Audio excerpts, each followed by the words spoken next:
নমস্কার, আমদুরিয়া নিউজে সকলকে জানাই স্বাগত। আমি অঙ্কিত আবারও হাজির হয়েছি বেশ কিছু গুরুত্বপূর্ণ আপডেট নিয়ে। বিশ্ব বাংলা বাণিজ্য সম্মেলনে আম্বানি ও ভুটানের রাজা। বুধবার শুরু হবে বিশ্ব বাংলা বাণিজ্য সম্মেলন। নিমন্ত্রিত মুকেশ আম্বানি, ভুটানের রাজা সহ দেশ বিদেশের একাধিক ধনীরা। এবছরের সিআইআই ও ফিকির জাতীয় কর্মসমিতির বৈঠক বসছে নিউ টাউনের বিশ্ব বাংলা কনভেনশন সেন্টারে।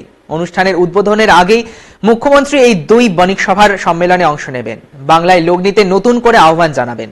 এবারের বাণিজ্য সম্মেলনে যোগ দিতে চলেছে 20টি দেশ। আসছি পরবর্তী খবরে। পিকআপ ভ্যানের ধাক্কা স্কুটিকে। পার্ক সার্কাসের স্কুলের সামনে ভুল লেনে ঢুকে একটি স্কুটারে ধাক্কা মারে পিকআপ ভ্যান। দুর্ঘটনায় গুরুতর আহত হয়ে হাসপাতালে ভর্তি স্কুটার চালক। কারোর প্রাণহানির খবর এখনো মেলেনি। পিকআপ ভ্যানের চালকের খোঁজ চলছে, তদন্তে পুলিশ। এই মুহূর্তের শেষ খবর। ফেরেনি মা, উদ্ধার 2 শিশু।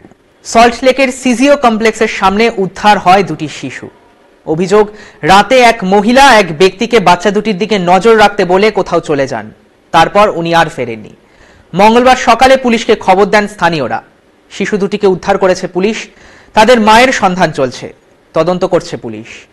এখন এই পর্যন্তই। পরবর্তীতে আবার ফিরে আসছি কোনো গুরুত্বপূর্ণ আপডেট নিয়ে। ধন্যবাদ।